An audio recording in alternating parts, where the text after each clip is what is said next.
Бірінші факт. Ғарышта уақыт баяу өтеді. Салыстырмалылық заңының нақты әсері. Альберт Эйнштейннің атақты салыстырмалылық теориясы бойынша уақыт барлық жерде бірдей жүрмейді. Егер сен жарық жылдамдығына жақын жылдамдықпен қозғалсаң, яғни 1 секундта 300 000 км жүретін жылдамдықпен, онда сен үшін уақыт баяулайды. Бұл құбылыс уақыттың салыстырмалылығы деп аталады. Мысалы, елестетіп көр, сен жарық жылдамдығына өте жақын жылдамдықпен жүретін ғарыш кемесіне отырдың. Сол кемемен 1 жыл бойы саяхаттадың. Саған бұл 1-ақ жыл болып сезіледі. Бірақ жерде сенің кеткеніңе 10 немесе 20 жыл өтіп кетуі мүмкін. Яғни сен оралғанда жердегі достарың қартайып, өмірлері қатты өзгеріп кеткен болуы ықтимал. Бұл уақыттың біз ойлағандай тұрақты емес екенін көрсететін таңғаларлық факт. Ғарышта жүріп болашаққа секіріп бару ғылыми тұрғыда мүмкін нәрсе. Екінші факт. Қара құрдымда уақыт тоқтауы мүмкін. Қара құрдым дегеніміз жұлдыз өз ядросының гравитациясынан құлап, орасан зор тығыздыққа жеткенде пайда болатын ғарыштық дене.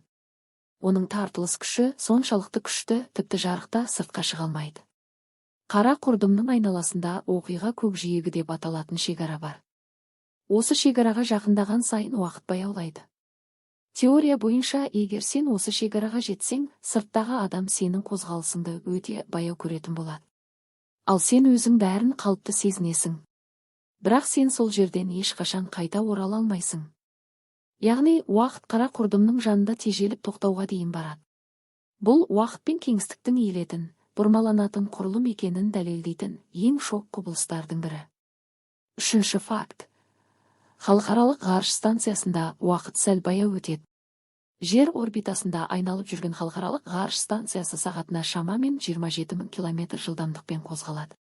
Бұл өте жоғары жылдамдық болғандықтан салыстырмалылық теориясына сай, ғарышкерлер үшін уақыт сәл баяу өтеді. Мысалы, астронавт Скотт Келли 1 жыл бойы ғарышта болды. Оның егіз ағасы Марк Келли сол уақытта жерде қалды. Ғалымдар екеуінің биологиялық процестерінде шамалы айырмашылықтар болғанын байқады. Бұл уақыттың салыстырмалы түрде баяулауын растайтын нақты дәлел. Жылдамдық артқан сайын уақыттың баяулау әсері күшейеді. Халықаралық ғарыш станциясындағы айырмашылық миллисекунд деңгейінде болғанымен, ол дәлме-дәл құралдармен өлшенеді және физика ғылымы үшін өте маңызды. Төртінші факт. Айда жүргенде бойың өседі. Айда ауырлық күші жерге қарағанда 6 есе әлсіз. Бұл дегеніміз адамның денесіне гравитациялық қысымы азаяды. Соның нәтижесінде адамның омыртқалары арасында аздаған кеңістік пайда болады. Бұл кеңістік адамның омыртқасын созып, бойын 3-4 сантиметрге дейін ұзартуы мүмкін. Айда жүргенде бұл әсерді ғарышкерлер нақты сезінеді. Олар өздерін сәл созылып кеткендей сезінеді. Бірақ жерге қайтып келген соң, гравитация қайта әсер етіп, дене қалыпты бойына оралады. Бұл гравитацияның адам денесіне қалай әсер ететінінің нақты мысалы. Адам ағзасы ғарыштағы ортаға бейімделіп, физикалық өзгеріске түсетіні таңғаларлық құбылыс. Бесінші факт. Ғарыш үнсіздіктің мекені. Ғарыш толық вакуум, яғни онда ауа, су немесе кез келген басқа дыбыс таратушы орта жоқ. Ал дыбыс тек белгілі бір орта арқылы, мысалы, ауа, су, металл, тарай алады.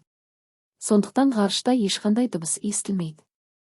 Яғни, егер бір ғарыш кемесі жарылып кетсе, немесе планета құлап жатса, сен оны алыстан көрсең де, ешқандай дыбыс естімейсің. Бұл қорқынышты да кереметте. Үлкен жарылыстар, жұлдыздардың соқтығысуы, кометалардың ұшуы, бәрі үнсіз өтеді. Ғарыштағы абсолютті үнсіздік адамның психикасына да әсер етуі мүмкін. Сол себепті ғарышкерлерге арнайы психологиялық дайындық қажет. Қорытынды. Ғарыш бізді тек қана физикалық тұрғыдан емес, ойлау қабілетіміздің шегін сынау тұрғысынан да таңғалдырады. Онда уақыт тоқтап, бой өсіп, дыбыс жоғалып, қара құрдымдар адам санасына сыймайтын күшке ие болады. Қай факт сені ең көп таңғалдырды?